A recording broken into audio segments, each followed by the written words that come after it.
Bonjour, mon nom est Jérôme Dallaire. J'aimerais vous présenter un livre que j'ai trouvé très intéressant, très pertinent, qui s'appelle La sagesse du plaisir. Donc, je vais commencer par lire le genre de résumé en arrière du livre. De tout temps, le plaisir a été condamné, culpabilisé et châtré, mais ce temps est révolu et le livre de Daniel Chabot restaure l'importance du plaisir dans la vie de chaque individu. La sagesse du plaisir donne enfin un coup de bord à toutes ces institutions anti-plaisir qui ont brimé des millions d'êtres humains dans leur cœur du mieux-être. Par sa démarche extrêmement près du vécu de chacun, ce livre guide le lecteur dans une reconsidération de tous les principes qui ont gouverné sa vie jusqu'à maintenant. Appuyé d'une solide documentation scientifique, l'auteur nous démontre dans un langage simple et clair que non seulement le plaisir n'est pas mal, mais qu'il est bien au contraire indispensable à l'équilibre, à la santé et au bonheur. Tous les déséquilibres, toutes les maladies, aussi bien psychologiques que physiques, découlent d'un manque de plaisir. À l'inverse, le plaisir est un guérisseur bienveillant et préventif, et Daniel Chabot sait comment vous y conduire. Donc c'est ça, l'auteur, il s'appelle Daniel Chabot, vous l'avez bien deviné. Il est psychologue, membre de la Corporation professionnelle des psychologues du Québec, et professeur au niveau collégial. Il est fondateur du Centre de recherche sur le plaisir où il vient de mettre sur pied un premier séminaire sur la sagesse du plaisir, qui est ce livre-là. Donc, effectivement, c'est un Québécois. Donc, c'est ça, c'est que j'ai trouvé ça pertinent parce que le plaisir, c'est l'essence de l'homme. Homme en majuscule, parce que, quand je dis c'est l'essence de l'homme, sans plaisir, là, ça va mal, là, comme ils disent. On va le voir, là. Les maladies, tout ça, tout rentre avec le malheur, tout ça, quand on n'a pas notre plaisir. Donc, une phrase qui décrit bien le livre, là, est marquée en fait sur le livre, là. La matière première du bonheur et de la santé, c'est le plaisir éprouvé à chaque instant. Ça résume bien le livre au complet en une phrase. Donc, on va commencer par les types de plaisir, en fait. Il existe plusieurs types de plaisir. Il existe le plaisir direct et 4 sortes de plaisir indirect. C'est les 5 sortes de plaisir qui existent. Le plaisir direct, ok, on sait tous c'est quoi. Mettons le plaisir sexuel, savourer un repas succulent, apprécier un morceau de musique, pleurer de joie lors de retrouvailles. Bon, toutes sortes de plaisirs directs qu'on connaît. Après, il existe 4 sortes de plaisirs indirects. D'abord, le plaisir indirect différé dans le temps, par exemple, exercer un travail peu gratifiant, bruyant, ennuyant, bref, désagréable, mais dont le salaire est apprécié au final. Ça, c'est un plaisir indirect. Okay? Quand que c'est comme on doit avoir du négatif, mais en final, on a un plaisir qui est, dans ce cas-ci, le salaire après les heures de travail faites dans notre profession. Le deuxième plaisir indirect, c'est la suppression d'un déplaisir. Par exemple, vous lisez un livre intéressant, mais quelqu'un près de vous écoute la télé à tue-tête dans la pièce d'à côté. Ça pourrait être un exemple. Cela vous exaspère quand vous n'en pouvez plus, vous vous levez, vous allez au salon et vous coupez le son. Ouf, quel soulagement, les besoins que l'on appelle physiologiques appartiennent aussi à la même catégorie. Donc, la suppression d'un déplaisir, ça c'est le deuxième type de plaisir indirect. Le troisième type de plaisir indirect provient de l'évitement d'un déplaisir. L'évitement d'un déplaisir, vous savez c'est quoi? Mettons, je fais un exemple bien vite. Il y en a une là, un exemple. Une dans le livre. Par exemple, payer ses impôts évite d'avoir des ennuis avec la justice. Assister à un cours ennuyant évite l'échec scolaire. Bon, l'évitement d'un plaisir. Ça sera le troisième type de plaisir indirect. Ensuite, le quatrième type, le dernier de plaisir indirect, c'est un plaisir qui naît de la compensation. Exemple,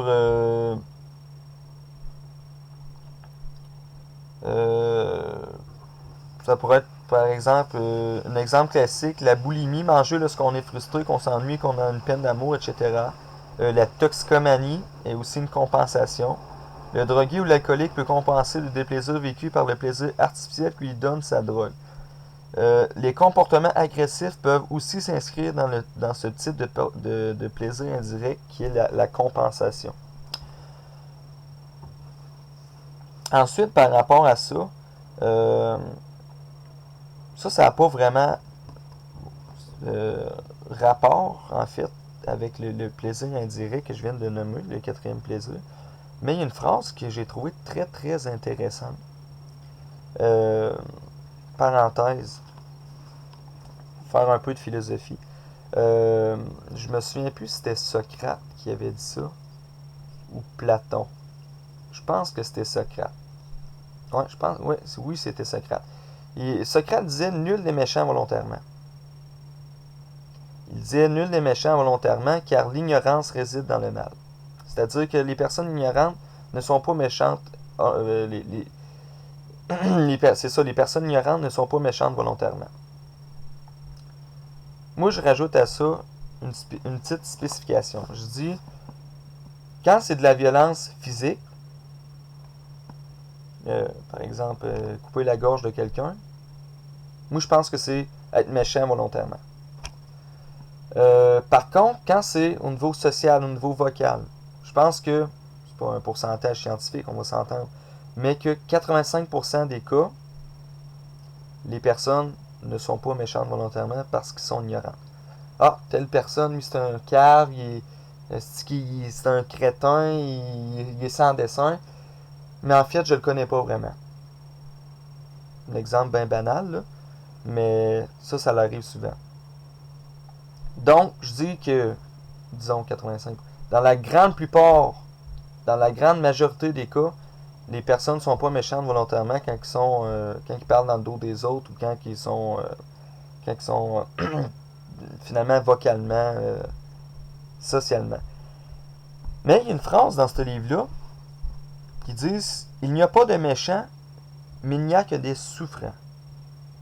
Ça c'est très intéressant en fait parce que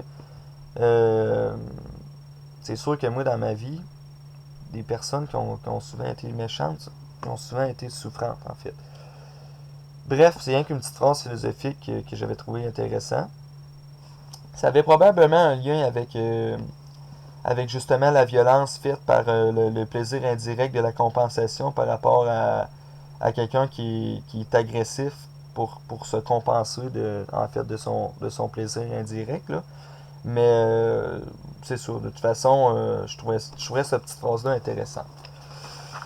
Passons à un autre point intéressant que j'ai souligné dans ce livre-là.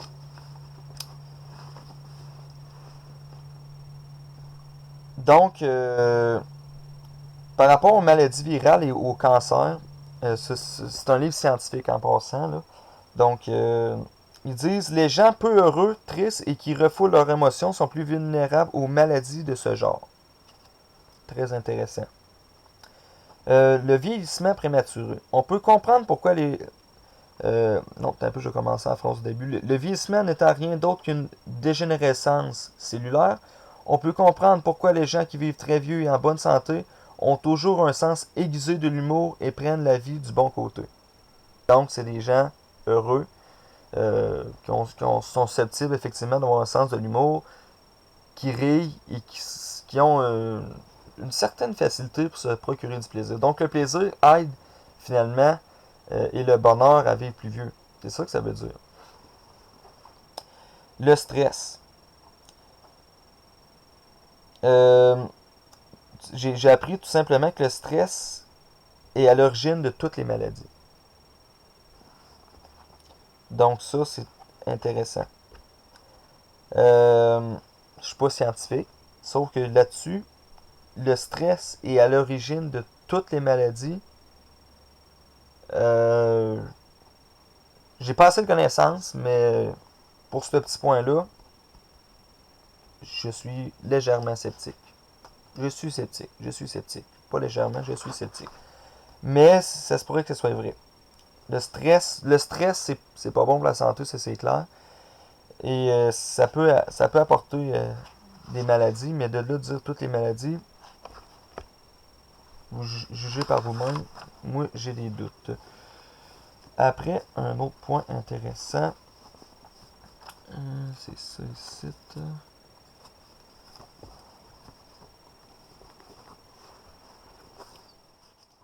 Ça, c'est par rapport à notre environnement. Très intéressant.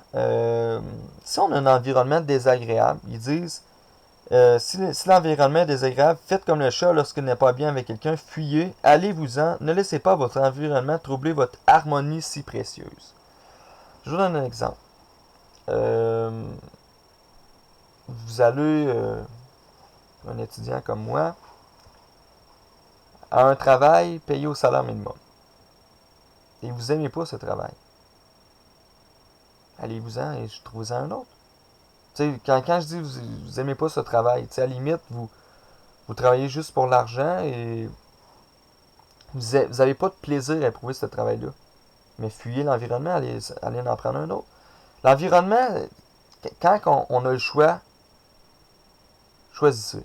Quand tu n'as pas le choix, ne luttez pas, ne fuyez pas, mais acceptez.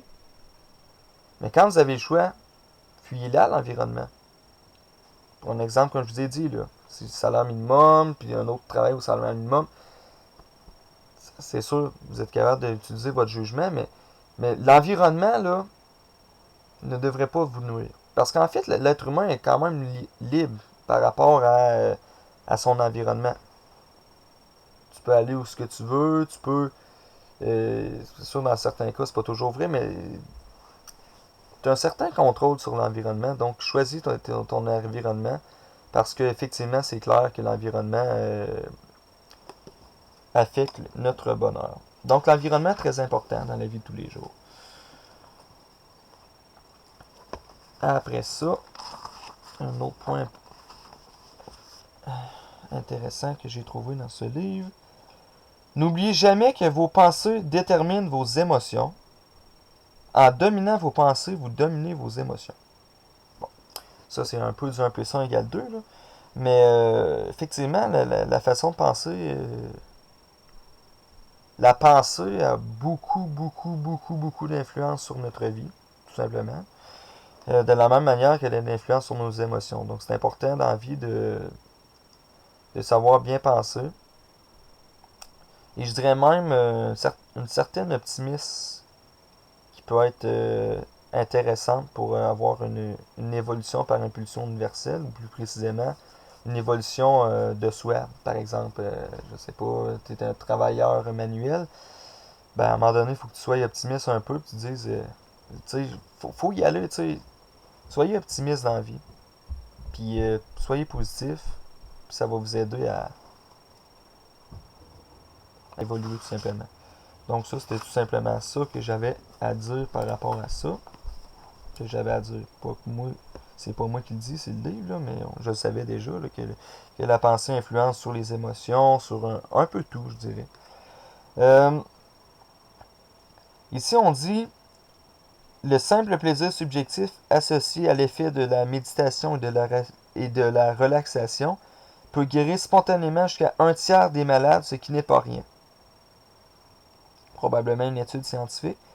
Donc, effectivement, la méditation, la relaxation, ça permet de soigner le corps et de prendre soin de notre corps. Ça, c'est sûr que je le conseille aussi.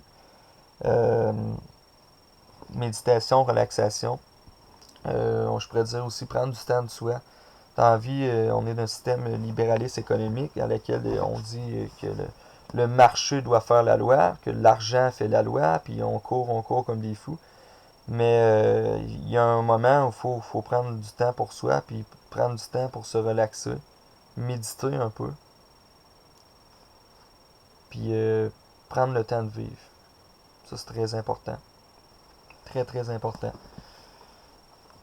Un autre point. Euh, le véritable amour commence par l'amour de soi. Ça, c'est vraiment, là, c'est vrai. Aimez-vous.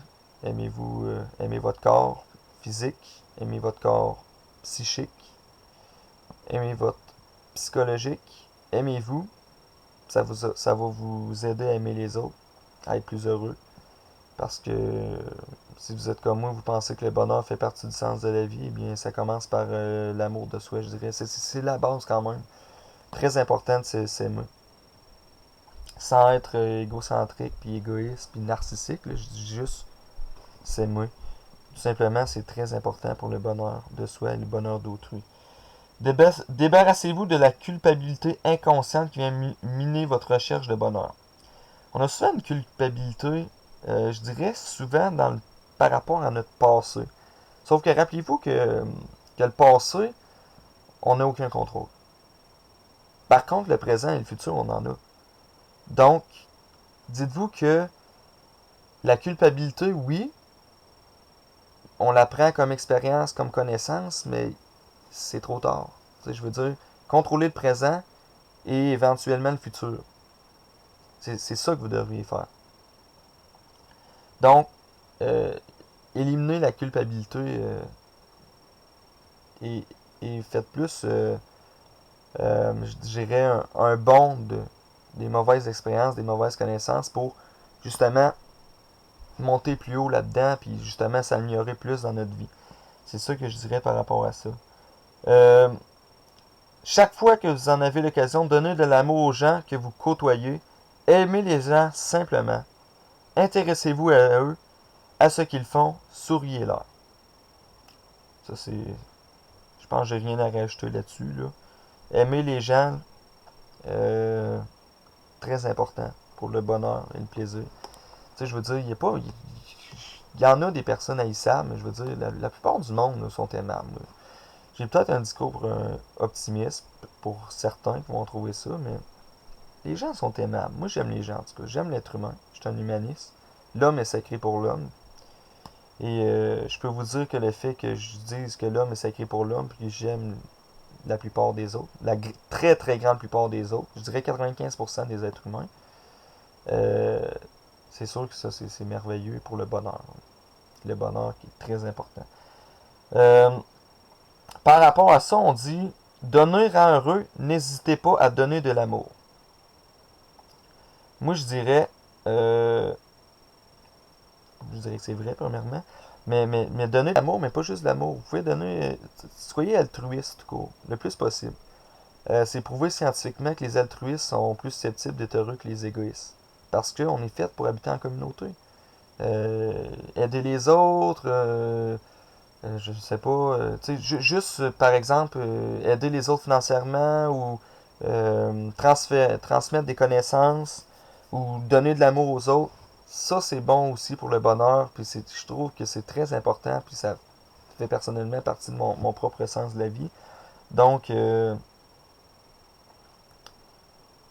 c'est ça. C'est ce que j'avais à dire. Mais pour aimer, il faut s'aimer soi-même. On l'a dit tantôt. Aime-toi toi-même et ensuite ça t'aidera à aimer les autres. Je dirais même aux autres qui s'aiment pas, qui aiment les autres, c'est plus à risque de rupture de couple, je dirais. Parce que si tu t'aimes pas toi-même, comment veux-tu que les autres t'aiment? Je dis pas dans tous les cas, hein, mais je dis c'est plus à risque là-dedans. Donc l'amour de soi est très important.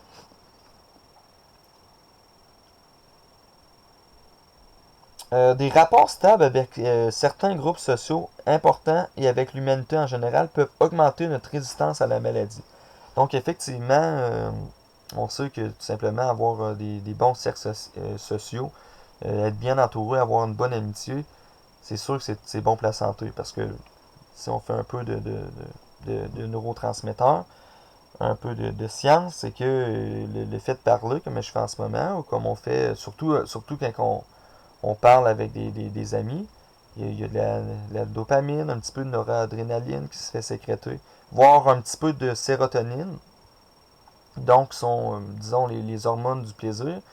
Donc c'est sûr que c'est bon pour la santé, c'est bon pour le psychique. Donc les groupes sociaux, très importants. Choisir nos amis, avoir des bons amis, je dirais aussi, très important. L'amour est le plus grand et le plus puissant moteur de plaisir et par là un puissant catalyseur de santé et d'épanouissement de l'être. C'est sûr que l'amour, je pense moi aussi que c'est le plus grand moteur de plaisir. Euh, c'est sûr que c'est critiquable parfois, là, dans le sens que ça peut être aussi le plus grand moteur de déplaisir. Mais quand nous avons l'amour, on va pas rentrer là-dedans, là, mais j'aime beaucoup critiquer l'amour dans notre génération, là, mais on rentre pas là-dedans. L'amour, je crois effectivement que c'est le plus grand moteur de plaisir. Le plaisir le plus puissant, finalement. Et je pense que spécifiquement dans l'amour, le plaisir le plus puissant encore, c'est faire l'amour. Ok, au sens propre du terme. Donc, finalement, je pense que les plus grands plaisirs sont les plaisirs corporels. Donc, l'amour, très important aussi. Pas besoin d'en dire plus là-dessus, vous le savez. La musique. Musique, très important aussi. La musique possède un énorme pouvoir guérisseur. Il vient un moment dans notre vie où la musique, pas pour tout le monde, c'est pas tout le monde qui aime la musique, mais eux qui aiment la musique, écoutez-en de la musique. Empêchez-vous pas d'écouter de la musique. Je veux dire, euh, il- notre génération, les nouvelles générations, on a beaucoup tendance, dans le temps aussi, là, mais bref, je vais parler de ma génération parce que, hélas, on aime prendre des psychotropes, mais la musique n'est pas un psychotrope. Ou du moins, je ne crois pas. Donc, je veux dire, la musique, c'est comme une drogue, entre parenthèses, qui est comme gratuite, qui est facile, qui procure beaucoup de plaisir, qui est vraiment saine pour la santé. Donc, écoutez de la musique, puis faites-vous du fun. Décrochez, that's it. C'est tout ce que j'ai à dire par rapport à la musique. Euh, Ici, à chaque fois que nous rions, par rapport au rire, à chaque fois que nous rions, nous solidifions notre organisme. Donc le rire, c'est sûr que le rire fait sécréter encore de la dopamine. Donc c'est bon pour la santé, rire, ça solidifie notre organisme. On doit rire, riez, ayez du fun, parce que comme dit Georges Moustaki, un de mes chanteurs que j'aime bien, nous avons toute la vie pour nous amuser et nous avons toute la mort pour nous reposer. Donc amusez-vous, riez, c'est bon pour la santé. Je pense que je peux pas être plus clair que ça. Euh, oui, très très très très intéressant. Il faut savoir rire de soi et de ses problèmes. Parce que l'auto-ironie permet de la misère avec les mots aujourd'hui. L'auto-ironie permet de dédramatiser les problèmes et de les ressentir moins profondément. Être moins susceptible aussi. Donc, rire de soi et de ses problèmes, ça fait qu'on se fait une carapace ou du moins on est moins susceptible. Puis être susceptible dans la vie, c'est pas la meilleure des choses parce que le négatif nous affecte plus. Puis justement, on est moins euh, pendant ces périodes de déplaisir-là, on a moins de bonheur, moins de plaisir, justement. Donc, être capable de rire de nous-mêmes. Euh, c'est ça. Les gens les plus attachants sont souvent ceux qui font rire. Ça, c'est juste une remarcation dans le livre, en fait. Euh, une remarcation que je suis très d'accord avec. Les gens les plus attachants sont souvent ceux qui font rire parce que c'est sûr que les autres qui font rire euh, font sécréter de la dopamine aux autres. Certains autres neurotransmetteurs aussi, probablement. Donc, sont attachants, ces personnes-là, sont aimables souvent. Euh, c'est tout simplement une remarcation dans le livre, en fait. J'ai rien à dire là-dessus. Ici, je sais pas si j'avais tout. Regardé si j'avais tout dit. Je pense que oui, ok. Euh, En général, nous voulons être le plus possible en accord avec notre système de valeurs, sans quoi nous éprouvons un malaise, la dissonance cognitive. Ça, c'est très intéressant. Un peu de philo. L'existentialisme. Alors, ma tête, elle me gratte pas mal. L'existentialisme, c'est, en fait, en gros, là, euh, tu, tu crées ta propre vie selon tes valeurs, en fait. Et tu dois suivre tes valeurs pour avoir ton sens de la vie. En gros, c'est ça l'existentialisme. C'est un peu ce qu'on dit ici. C'est que je trouve très important, justement, il y a un de mes amis qui m'a demandé il n'y a pas longtemps, devrais-je faire un métier à lequel il correspond mieux à mes valeurs? Ou il m'avait dit, si je suis mes valeurs, je ferais ce métier. Ben, j'ai dit, suis tes valeurs. J'ai dit, les valeurs, c'est important. Euh, je sais pas si j'ai un exemple. Là. Si par exemple, moi personnellement dans ma vie, mes valeurs, c'est en gros la raison, l'intelligence, bon, euh, les connaissances, l'expérience. Bref, je préfère lire des livres de connaissances que des livres comme des romans ou des livres pour se divertir. J'aime pas les films. Donc, le divertissement, oui, mais pas trop. C'est ça que je veux. Fait que, faut que je suive ces valeurs-là. Mais mon exemple est un peu banal, par exemple. Euh, y aurait-tu un autre exemple? Euh, ben, c'est tout simplement parce que j'ai pas d'exemple qui me vient présentement, mais écoute, m'a dire un exemple banal. Si t'es contre la drogue, prends pas de la drogue. Ça fait une incohérence. Selon ce qui sont contre tes valeurs. Et ça fait une dissonance cognitive. Donc, tout simplement, très important de, premièrement, se connaître, savoir les valeurs que nous voulons, et ensuite, quand nous sommes sûrs à 100%, ou presque, que ce sont ces valeurs-là que nous voulons, eh bien, suivez ces valeurs-là. Je trouve ça très important. Pour avoir même un sens de la vie, qui s'appelle en philosophie l'existentialisme. Donc, c'est pas mal comme ça que je l'expliquerai pour la dissonance cognitive. Au niveau de la violence ici, on dit derrière les manifestations de la violence, il y a toujours des êtres insatisfaits dans leur recherche du plaisir. Ça, c'est encore une remarcation. J'ai réfléchi par rapport à ça, puis j'ai effectivement remarqué que les personnes qui sont violentes, euh, c'est sûr, sur le moment, ils n'ont pas vraiment le plaisir, mais souvent les personnes que le plaisir est un petit peu plus difficile à atteindre, du moins naturellement. Donc, j'ai trouvé ça intéressant. Quelqu'un qui a plus de plaisir est moins violent, ou plus susceptible d'être moins violent. Pas dans tous les cas, mais dans beaucoup de cas. Je vois pas pourquoi quelqu'un serait violent quand il a du plaisir. Donc, c'est une remarcation. Après ça, ici, ici on a une statistique. C'est tellement impressionnant que j'en ai quasiment des doutes là.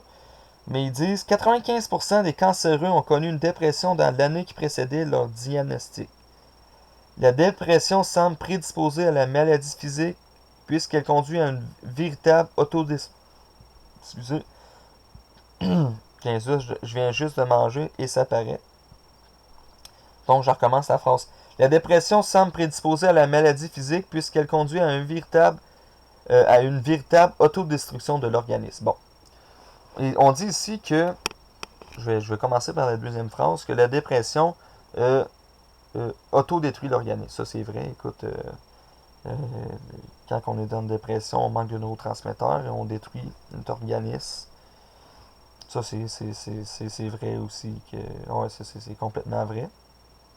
Même très intéressant. Donc, quand vous êtes dépressif, sortez de là. Puis, il y a des possibilités de sortir de là que j'ai déjà nommé dans ma précédente vidéo. Par rapport, je parlais des antidépresseurs. Je parlais aussi que le sport euh, est très bon pour sortir de la dépression. Bref, il existe beaucoup de moyens de sortir de la dépression, mais quand vous êtes dépressif, si vous voulez le sortir, vous allez sortir, mais sortez de la dépression parce que ça détruit l'organisme pas à petit feu tant que ça. Ça détruit l'organisme assez rapidement. Euh, c'est pas vraiment drôle. La dépression qui est, je dirais, la pire forme d'anxiété et de stress, là. Donc, sortez de la dépression si vous êtes dépressif le plus rapidement possible. Et on disait à la première phrase, 95% des cancéreux ont connu une dépression dans l'année qui précédait leur diagnostic. Donc, la dépression, si je fais un sous-entendement, permettait justement à aider à ce qu'il y ait des cellules cancéreuses dans le corps. C'est ce que j'en comprends. 95% des cas, c'est assez impressionnant. Peut-être que c'est vrai, mais c'est impressionnant. Je suis sceptique un petit peu là-dessus aussi. Donc, tout ça pour dire que si c'est vrai, c'est 95% des cancéreux qui ont eu une dépression au niveau de l'année précédente, eh bien, ça prouve que la dépression, ça peut amener bien des plaisirs dans la vie, voire d'une autodestruction qui peut mener au cancer. D'où l'importance de sortir de la dépression le plus rapidement possible. Ici, sur les antidépresseurs, un sujet qui m'intéresse beaucoup, on dit que, de quoi je savais pas, l'action des antidépresseurs accroît le sous-fonctionnement du système de plaisir. C'est-à-dire que les antidépresseurs nuisent au système de plaisir. Parce que, en fait, c'est sûr que je vais me prononcer sur un type d'antidépresseur que je connais bien, parce que j'en prends, nommé le Celexa et le Trintellix. C'est que pour les ISRS, c'est inhibiteur sélectif de la recapture de la sérotonine. C'est que quand nous avons plus de sérotonine dans le corps, le niveau de dopamine et de noradrénaline est plus... La variation de dopamine, de noradrénaline est moins grande. On a une stabilisation de l'humeur aussi. Mais c'est pas nécessairement positif parce que justement, on pourrait avoir plus de plaisir pendant un moment, mais on peut pas parce que la sérotonine est trop élevée et elle empêche ce plaisir-là dans le cerveau. Donc, c'est un point négatif, je dirais, des, euh, des antidépresseurs. Quoique, si tu veux une humeur plus stable, c'est peut-être bien. Mais si tu veux avoir des sensations fortes, puis pas limiter ton plaisir, je dirais, euh, ou du moins avoir le maximum de plaisir possible, naturellement, les antidépresseurs nuisent un petit peu à ce système de plaisir-là. Donc, un point contre les antidépresseurs. Sur la schizophrénie, j'ai appris que j'en doutais, là, mais le schizophrène n'arrive plus à connaître les plaisirs. Et il n'arrive plus du tout à connaître les plaisirs. C'est pour ça que le schizophrène va amener à faire des psychoses et à se faire un monde justement psychotique, imaginaire, une certaine idéal qui peut être n'importe quoi là, finalement, qui va être hors de la réalité, mais qui va lui procurer du plaisir.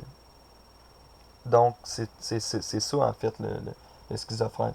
Euh, et si je me trompe pas, le schizophrène, justement, si je fais un lien avec les antidépresseurs, le schizophrène a un niveau de sérotonine trop élevé dans le cerveau. Si je me trompe pas, je suis pas vraiment sûr, là. Mais c'est que c'est ça, le schizophrène a un nombre le nombre de neurotransmetteurs nommés sérotonine trop élevé dans le cerveau, donc il ne peut pas se procurer de plaisir. Donc, c'est là, justement, qu'il fait ses psychoses et tout ça, puis comme je vous ai expliqué. Donc, mais je savais pas que le schizophrène n'arrive plus à connaître les plaisirs. C'est ça que j'ai connu là-dedans, par rapport à la schizophrénie. Euh, L'individu qui ne peut connaître le plaisir est vulnérable à la maladie. Effectivement, quelqu'un qui est en absence de plaisir euh, est plus à risque des maladies. Ça, c'est prouvé scientifiquement.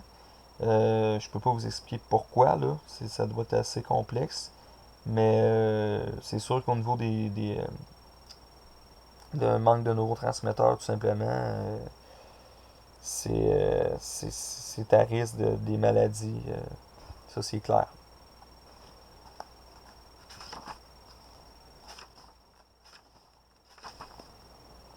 Ensuite, le déplaisir conduit donc à un vieillissement prématuré et éventuellement à des maladies. Donc, l'absence de plaisir, le déplaisir, comme j'avais dit, amène à des maladies. Et l'absence de plaisir, le déplaisir, fait vieillir le corps. Donc, c'est important le plaisir pour vivre plus longtemps et ne pas avoir de maladie. Les personnes qui vieillissent prématurément ont souvent une vision négative de l'existence et la critique facile. Donc, effectivement, les personnes un petit peu susceptibles, que tout est grave, puis tout est négatif, puis des gens qui sont pas nécessairement malheureux, mais souvent négatifs, des gens qui sont chialeux, chialeuses, tu sais, toutes les accroches, puis tout ça, puis que le déplaisir par rapport à leur vision négative du monde qui les entoure est souvent, arrive souvent, eh bien, ces personnes-là sont plus susceptibles de, effectivement, vivre moins longtemps. C'est ça qu'on dit dans dans le livre, que une vision négative du monde qui nous entoure amène à un vieillissement prématuré. Ou du moins, beaucoup plus susceptible d'amener à un vieillissement prématuré. D'où l'importance d'avoir une vision plus optimiste, sans être à l'extrême optimisme, avoir une vision plus optimiste et plus positive du monde qui nous entoure, très important. Les maladies, là on va parler un peu de toxicomanie, drogue et tout ça. Les maladies, y compris la toxicomanie, viennent tout simplement d'une incapacité à réaliser consciemment son plaisir. Donc, je vous explique un petit peu le problème de la toxicomanie.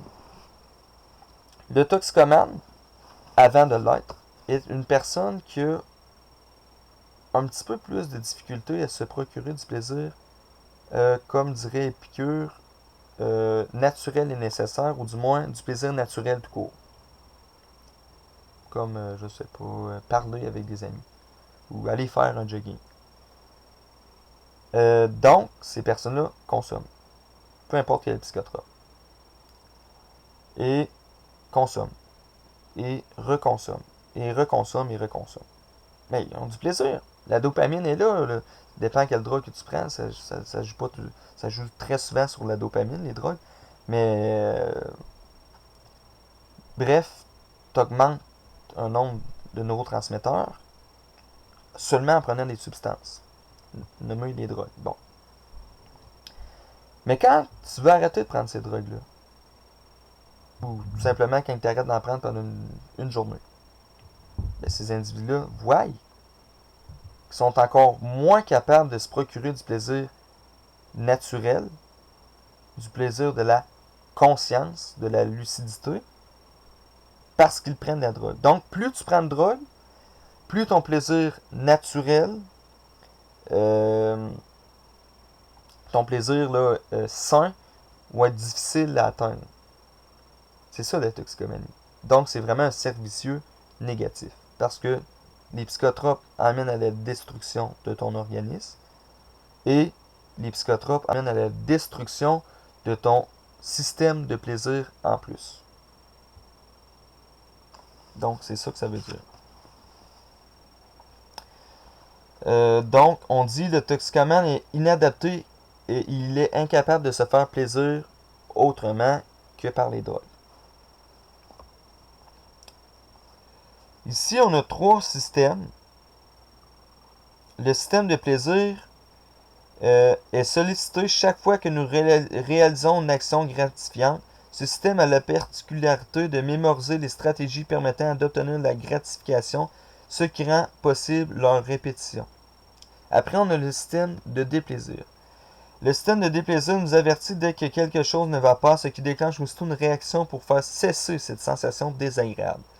Pour ces deux systèmes, tout comportement vise l'obtention d'un plaisir ou l'évitement de déplaisir, mais si on ne peut ni se faire plaisir ni éviter le déplaisir, un troisième système se met alors en marche.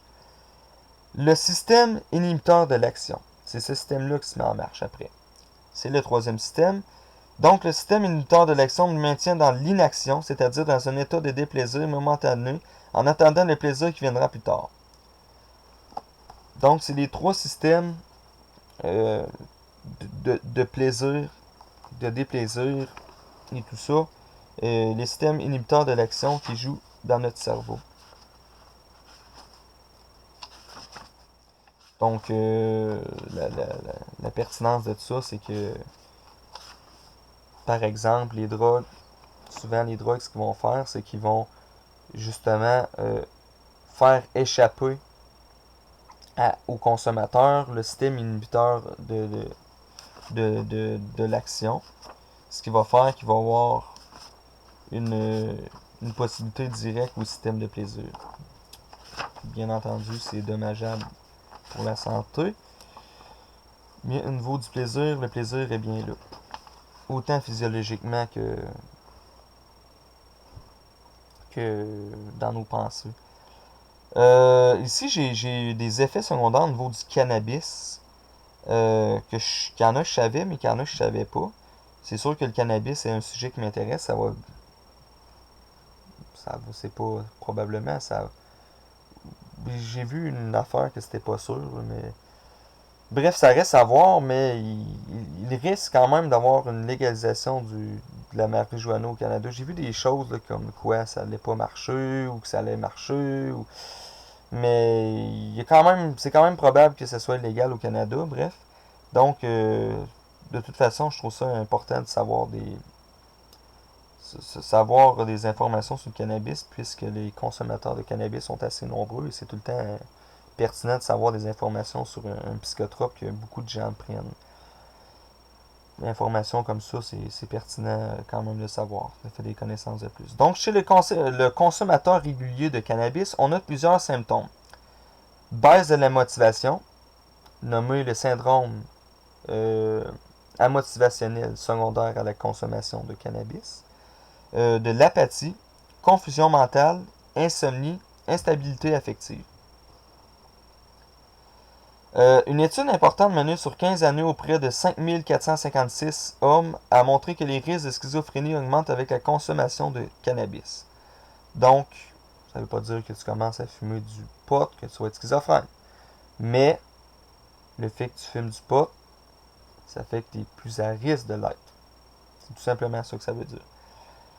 Au niveau du THC, le tétrahydrocannabinol, okay, qui est le perturbateur qui est dans le cannabis. Le THC en passant, si je fais un petit peu l'aperçu des psychotropes, là, on a en haut les antipsychotiques, en bas les hallucinogènes, les directions, ça n'a pas d'importance. En haut, antipsychotiques, en bas hallucinogènes, à droite, les dépresseurs et à gauche les stimulants. Le THC est en fait situé exactement dans le milieu des antipsychotiques, des stimulants, des dépresseurs et des hallucinogènes. On appelle ça un perturbateur. Donc le THC est un perturbateur, il perturbe le cerveau. Et on dit ici, le THC diminue l'immunité et les hormones sexuelles. Ça, c'est de quoi je ne savais pas, qui est très intéressant. Alors, si ça diminue l'immunité et les hormones sexuelles, je ne sais pas si ça réduit la libido, tout ça, mais ça se pourrait peut-être.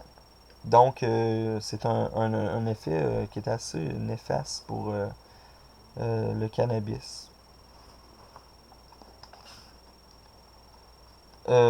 Donc, c'était ça pour le cannabis. Oui, si j'en reviens sur le toxicomane, le toxicomane, c'est paradoxal parce que il est inactif. Euh, le toxicomane qui est inactif retire du plaisir, mais ce faisant, il se détruit. Donc, justement, le toxicomane, comme j'ai dit tantôt, a du plaisir à prendre ces substances. Mais en prenant ces substances-là, il se détruit. Il ne se détruit pas seulement physiologiquement, comme je l'ai dit, il détruit le système de plaisir. Le système de plaisir naturel est nécessaire, ou du moins le système de plaisir naturel, quand on est conscient, quand on a toute notre tête, notre lucidité, on n'est plus capable de se procurer ce plaisir-là. Ça prend de la substance. Ça, c'est quand on a une dépendance. Il faut s'entendre. Ici, il y a une petite phrase au niveau de la sagesse bouddhiste. Si on change de sujet sur la méditation, c'est écrit: la pratique de la méditation, l'usage de drogue, c'est comme deux hommes placés devant une autre montagne qu'ils veulent gravir. Le premier, par un travail sur lui-même, découvrira les chemins qui vont le conduire au sommet. Ça, c'est lui qui médite. Le second sera conduit directement au sommet par un ascenseur. Une fois là-haut, un seul connaîtra le chemin réel de l'ascension. Parce que le chemin a de l'importance. Ça fait réfléchir. Ça fait beaucoup réfléchir. C'est comme si on met plus d'efforts, mais au moins c'est sain pour la santé. Je trouvais ça intéressant, cette petite phrase-là. Et une autre phrase intéressante: la sagesse du plaisir, c'est d'abord et avant tout la sagesse d'utiliser les petits sentiers, parfois tortueux, mais le plus souvent bordés de verdure, de fleurs, de chants d'oiseaux et de sources d'eau pure. De choses saines pour la santé qui sont naturelles. Intéressant. Très intéressant. Je ne sais pas si vous trouvez ça aussi intéressant que je le trouve au niveau de la méditation et des drogues. Si on les compare les deux. Ici, ça c'est dans la conclusion du livre, j'achève. Un être humain dans la vie est pleinement imprégné de plaisir direct, ne peut plus être agressif, violent ou menaçant pour les autres. Au contraire, il devient bienveillant pour l'ensemble car son bonheur se propagera autour de lui. Donc quelqu'un d'heureux, quelqu'un qui a du plaisir, je l'ai dit tantôt, est plus susceptible de ne pas être violent, de ne pas être agressif, de ne pas être négatif, mais bien au contraire, de propager son bonheur autour des autres. Ça, c'est logique, là, bien entendu.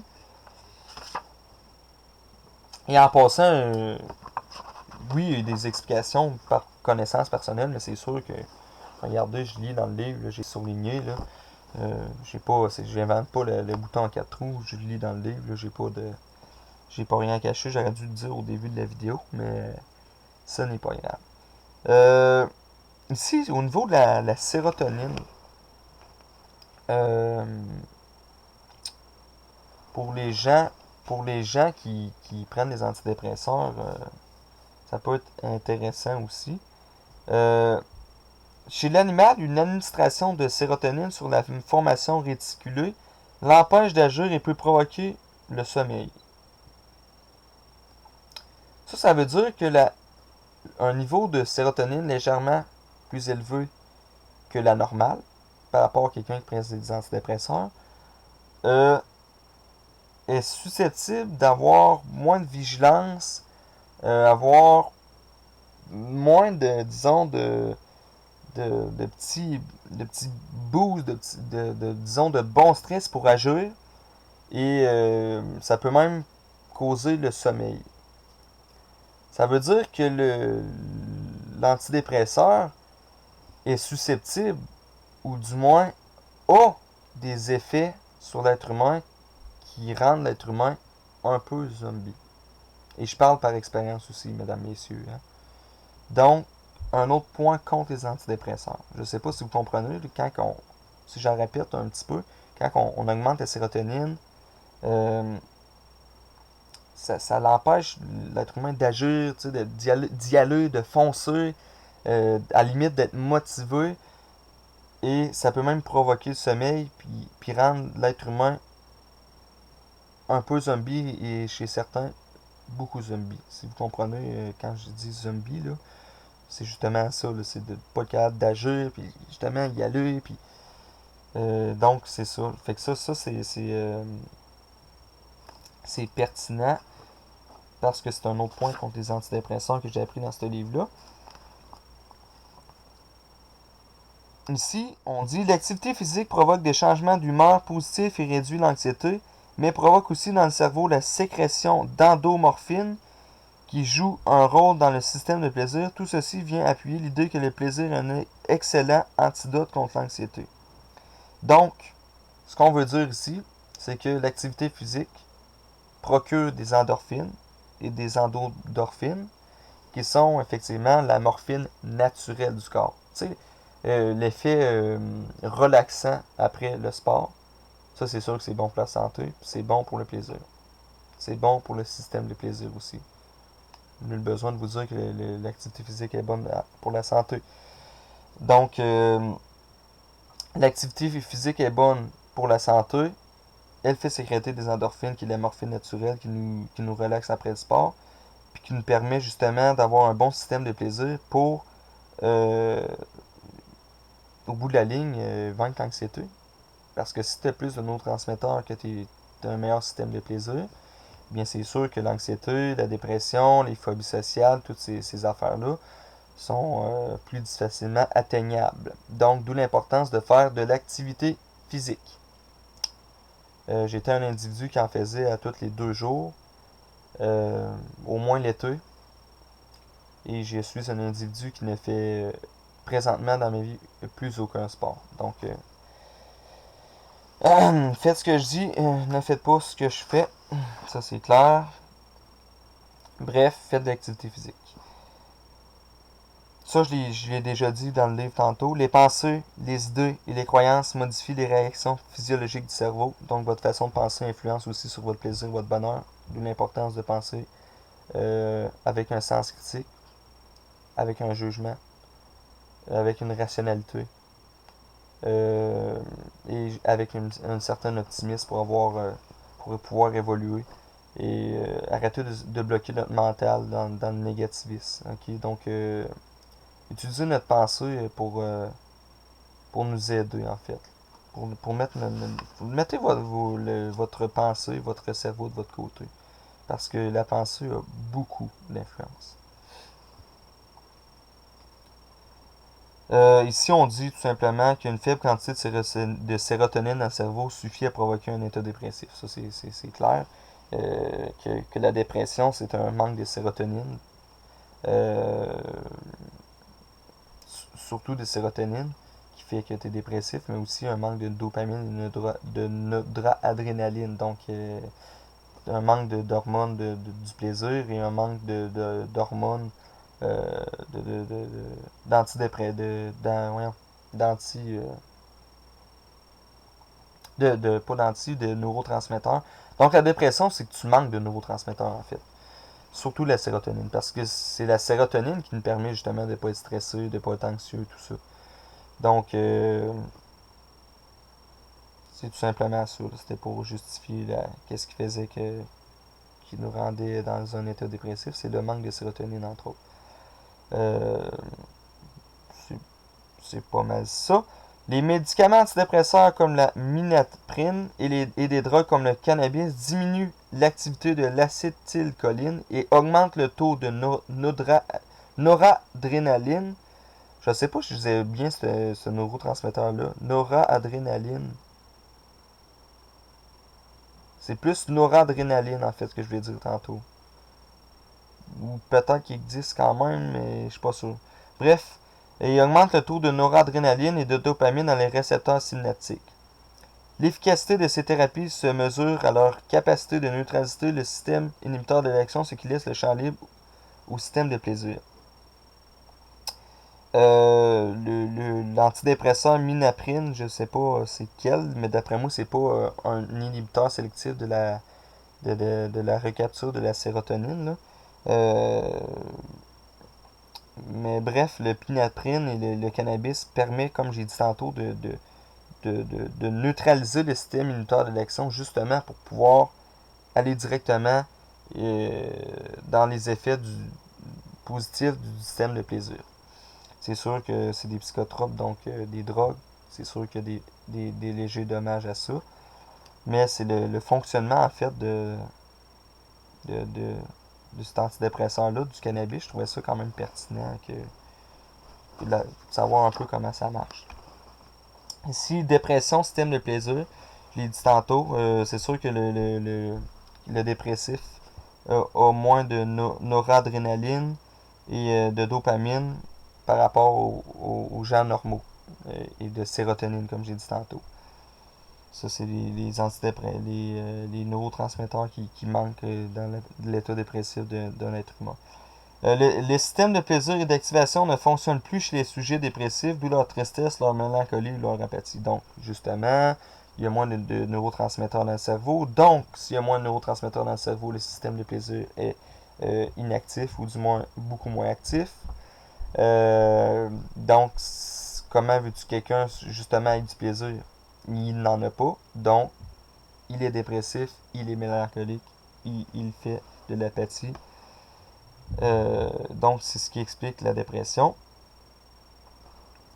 Les dépressifs ont un taux de cortisol aussi plus élevé que les sujets normaux et conséquemment, leur système immunitaire a une efficacité réduite. Donc, en plus, justement, comme j'ai dit, d'avoir un système de plaisir désactivé, moins de neurotransmetteurs et d'être triste et d'être mélancolique, on a un système immunitaire qui est réduit.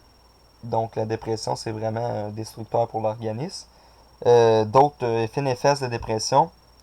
Le dépressif est effectivement en situation d'inhibition de l'action. Donc, il ne peut pas se procurer de plaisir. Il produit du cortisol, comme je viens de dire. Le cortisol stimule de nouveau le système inhibiteur de l'action. Cercle vicieux dépressif, vous voyez le genre. Il inhibe le système de plaisir. Donc, il inhibe, ça veut dire qu'il réduit, voire détruit le système de plaisir pendant que tu es dépressif. Au niveau présynaptique, les neurotransmetteurs du système de plaisir sont détruits, comme je viens de le dire. Il empêche la synthèse des neurotransmetteurs du système de plaisir en détruisant la tyrosine. Et cette destruction engendre la production de radicaux libres. Les radicaux libres détruisent la membrane cellulaire et tuent la cellule nerveuse. Donc, la dépression va jusqu'à tuer le système de plaisir. Tu es mélancolique, tu produis du cortisol, l'inhibition de l'action est activée. Il y a des neurotransmetteurs qui sont détruits. Il y a des neurones qui sont détruits. Il y a une certaine membrane cellulaire qui est détruite. Il y a des cellules nerveuses qui sont détruites. Donc, la dépression, c'est vraiment une autodestruction de l'organisme. Et très important, comme j'ai dit tantôt, de sortir de cette dépression le plus rapidement possible. Donc, je pense que c'était pas mal tout. Oui, je pense que c'était pas mal tout ce que j'avais trouvé de plus pertinent dans le livre. Une dernière chose, au niveau des drogues, deux choses. La dépendance et la tolérance et l'accoutumance. La dépendance, chez l'individu, l'état de dépendance se traduit par la nécessité de consommer la drogue pour bien fonctionner. Les symptômes de la dépendance apparaissent lors du sevrage. On distingue deux types de dépendance, physique et psychologique.